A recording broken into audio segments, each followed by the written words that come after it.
Veľký klinec. Tak volajú eskimáci severný pól, okolo ktorého sa otáča Zem. Tento pomyselný bod ako mocný magnet priťahoval k sebe odvážnych polárnikov.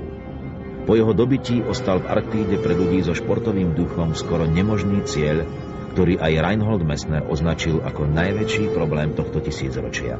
Prejsť Severný ľadový oceán z Ruska do Kanady cez Severný pól bez leteckej podpory len a len vlastnými silami. A o toto sa pokúsila slovensko-ruská štvorica polárnikov. Expedícia štartovala zo Severnej Zeme, z miesta najväčších zím, hojného výskytu ľadových medveďov a silného driftu.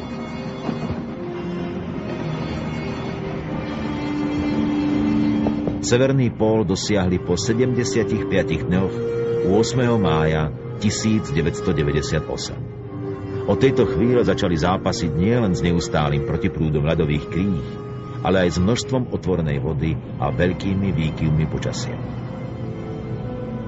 Filmový príbeh 118 dní v zajatí ľadu vás vtiahne do strhujúceho príbehu, aký môže poskytnúť len dobrodružný život polárnikov.